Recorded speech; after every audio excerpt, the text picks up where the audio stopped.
JKSSB finance account assistant का दोस्तों आज हम कंप्यूटर की सेक्शन का पेपर प्रीवियस ईयर पेपर हम सॉल्व करने वाले हैं। तो चलिए दोस्तों स्टार्ट करते हैं। व्हेन 1 0 और 2 इनपुट, आपको दोस्तों दो इनपुट दी गई है 1 और 0 और आपको क्या बताना है दोस्तों, एंड और आर गेट में इसकी आउटपुट बतानी है। मैं आपको दोस्तों एक फार्मूला समझा देता हूं, आप कोई भी इस टाइप का क्वेश्चन आ जाए आप आराम से इसको सॉल्व कर सकते हैं। कैसे करना है मैं आपको बता देता हूं। एक्सेल में चलते हैं। यहां पे देखिए दोस्तों, हमें इनपुट की वैल्यू दी थी 1 0, मतलब ए और बी की आपको वैल्यू दी है। अब दोस्तों मैं आपको एक चीज बता दूं कि अगर सिग्नल होता है तो 1, अगर सिग्नल नहीं होता है तो 0। 0 का मतलब सिग्नल नहीं है और 1 का मतलब सिग्नल है। मतलब सिग्नल है का मतलब अगर मेरा जवाब हाँ में आता है तो 1 लिखना आपको, और अगर मेरा जवाब ना में आता है, नहीं में आता है तो आपको 0 लिखना है। आउटपुट निकालनी है पहले एंड की हमें। अब एंड का मतलब क्या होता है दोस्तों, और। एंड का मतलब होता है और या तथा। मैं बोलूंगा क्या ए एंड बी दोनों में सिग्नल है, तो आपका दोस्तों आंसर क्या है मुझे बताएं। मैं पूछ रहा हूं आपसे कि क्या ए और बी दोनों में सिग्नल है, तो आप बोलोगे नहीं। अगर नहीं बोलोगे तो आपका यहां पे क्या आना चाहिए, 0, क्योंकि ए में तो सिग्नल है लेकिन बी में सिग्नल दोस्तों नहीं है। तो आपका आंसर आ गया यहां पे दोस्तों 0। अब आर का देखते हैं। आर का मतलब होता है दोस्तों जहां, आर का मतलब यही होता है ना, जहां ये वाला जहां ये वाला। तो मैं आपसे यही पूछ रहा हूं कि क्या ए जहां बी, क्या ए जहां बी में सिग्नल है, तो आप कहोगे हाँ, क्योंकि ए में सिग्नल है ना यहां, क्योंकि ए के नीचे क्या है, 1 है। तो दोस्तों आपने हाँ जवाब दिया, तो आपको क्या लिखना है, 1 लिखना है। क्योंकि ए जहां बी का मतलब है मैं दोनों में से पूछ रहा हूं कि किसी एक में होना चाहिए। जहां का मतलब यही होता है कि क्या ए जहां बी में सिग्नल है, तो दोस्तों आपका आंसर आएगा, जो हाँ जवाब आएगा उसका यहां पे आपको 1 लिखना है। तो आंसर क्या हो गया आपका दोस्तों, 0 1। तो इसी तरह से आप देख सकते हैं, ये आपका दोस्तों यहाँ पे आंसर है। मैं आपको बता देता हूं यहाँ पे जो आंसर है आपका 0 और 1। मतलब दोस्तों यहाँ पे आपको पहले एंड का निकालना है फिर आर का। तो ये जा रखें एंड का और आर का, तो ये आपका आंसर आ गया बी पार्ट। नेक्स्ट जो हमसे क्वेश्चन पूछा हुआ है, which of the following is not an email client. इसमें से कौन सा दोस्तों ईमेल क्लाइंट नहीं है। तो एचटीटीपी की फुल फॉर्म भी पता होनी चाहिए, हाइपर टेक्स्ट ट्रांसफर प्रोटोकॉल, ये इसकी फुल फॉर्म है। The access time of the primary storage. दोस्तों मैं आपको एक चीज बता दूं कि primary storage is faster than secondary storage. ये आपको एक चीज याद रखनी है, क्योंकि जो प्राइमरी मेमोरी होती है वो हमारी फास्टर होती है सेकेंडरी मेमोरी से। तो यहाँ पे ये बी पार्ट आंसर आ जाएगा, faster than secondary storage. The length of register is called, the length of register is called edge, तो इसका आपका आंसर आ जाएगा वर्ड साइज। तो दोस्तों आपको ये देख लेना कि आप अपने कितने क्वेश्चन जो ठीक कर रहे हैं। What is the extension of plain text file, what is the extension of plain text file. दोस्तों किसकी एक्सटेंशन पूछी गई है, प्लेन टेक्स्ट फाइल की। तो प्लेन टेक्स्ट फाइल की जो एक्सटेंशन होती है, इसका दोस्तों आंसर आएगा आपका TXT। तो ये आपको जा रखना है, और ये आपकी दोस्तों प्लेन टेक्स्ट फाइल का आंसर है। बट अगर आपको पूछ दिया जाता है कि MS वर्ड की फाइल एक्सटेंशन का बताएं, तो आपका आंसर डॉक्यूमेंट होगा। एंड फाइनली अगर दोस्तों पावर पॉइंट का पूछा जाता है तो आपका आंसर PPT होगा। और अगर दोस्तों एक्सेल की एक्सटेंशन के बारे में पूछा जाता है तो आपका आंसर एक्सेल होगा। तो ये आपको जा रखना है। The binary number 10101 was 2 when converted into decimal number is. अब देखिए दोस्तों ये जो क्वेश्चन है ना, ये आपको निकालना आना चाहिए। मैं आपको बता देता हूं, आप कोई भी कर सकते हैं इसके साथ, आपको कुछ भी पूछ सकते हैं वो। तो आपको कैसे निकालना है मैं आपको फार्मूला बताऊंगा, आप 2 सेकंड के अंदर इसको निकाल सकते हैं। जस्ट आपको इसका कंसेप्ट समझना है। देखिए जो बाइनरी का हमारे पास बेस है वो 2 होता है, मैं आपको बता दूं। तो ये नंबर हमें वहां पे दिया गया है, एक बार मैं फिर से आपको बता देता हूँ। ये देखिए ये नंबर दिया है 10101। तो यहाँ पे मैंने लिख दिया 10101, ऐसे आपको कॉपी पे लिख लेना है। और यहाँ पे दोस्तों आपको ये फार्मूला जा रखना है, क्योंकि बेस उसका 2 है तो आपने यहाँ पे 1 लिखा, उसके बाद 2 लिखना है।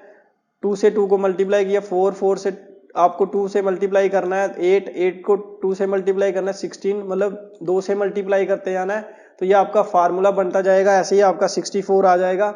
सिंपल आपको क्या करना है दोस्तों, ये जो है ना इसके ऊपर आपने ये फार्मूला लिख देना है। यहाँ पे 1 लिखा, यहाँ पे 2 लिखा, यहाँ पे 4 लिखा, यहाँ पे आपको 8 लिखा, यहाँ पे आपको 16 लिखा। आप जितना मर्जी बड़ा पूछा हो आप आगे नेक्स्ट करते जाएंगे, जितना मर्जी बड़ी आपको यहाँ पे टर्म दी हो।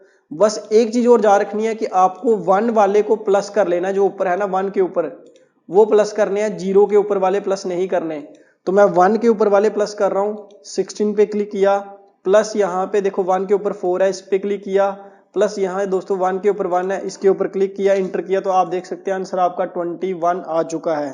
तो आप ऐसे ही दोस्तों कोई भी निकाल सकते हैं ओवरऑल। तो ये आपका 21 आंसर है इसका।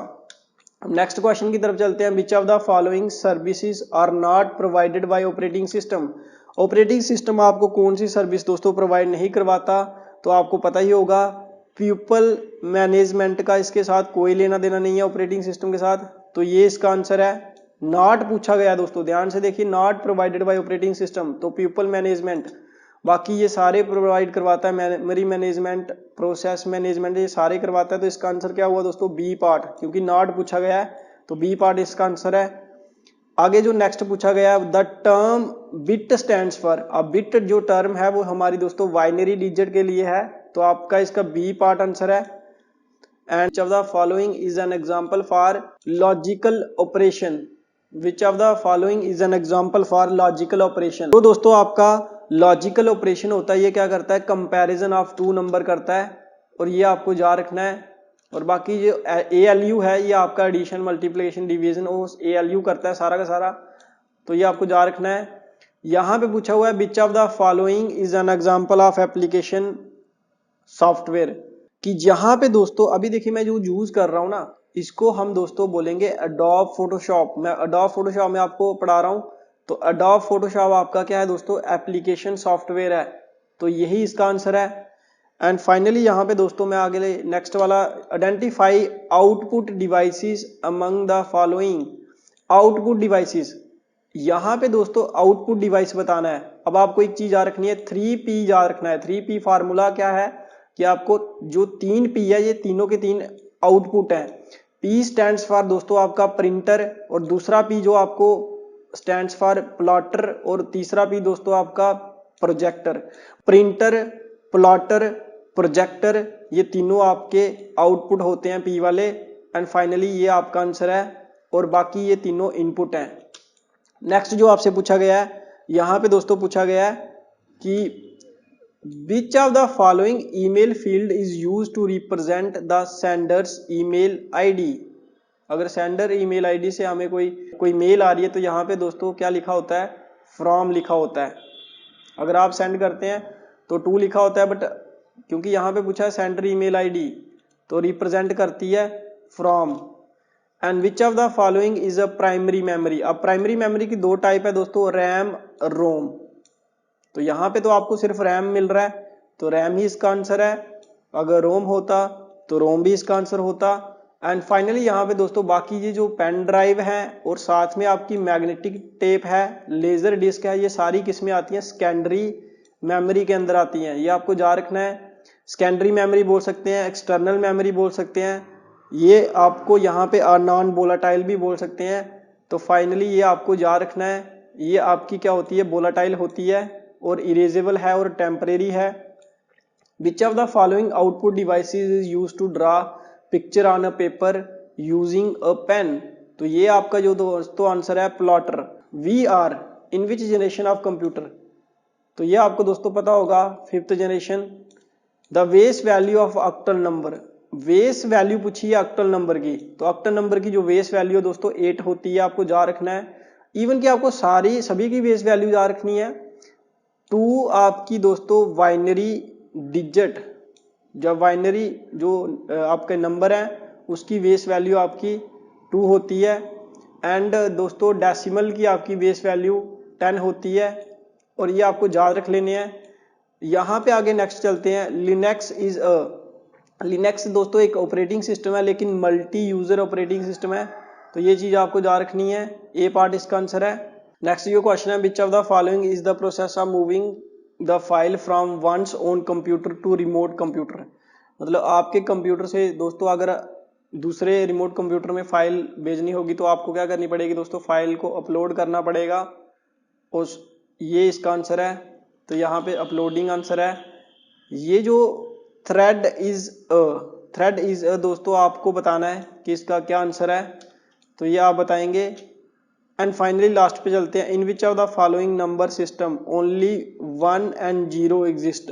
1 and 0 दोस्तों बाइनरी होते हैं, ये आपको पता ही है, और इसका बेस 2 होता है। और यहाँ पे दोस्तों इसका बेस 10 होता है, अभी मैंने बताया। और ऊपर आपसे क्वेश्चन पूछा गया था ऑक्टल का, तो ऑक्टल का बेस दोस्तों 8 होता है, और हेक्साडेसिमल का आपका बेस दोस्तों 16 होता है। ये आपको याद रख लेना है। तो आई होप दोस्तों आपको कुछ ना कुछ इसमें से सीखने को मिला होगा। मिलते हैं नेक्स्ट वीडियो में। Thanks for watching this video.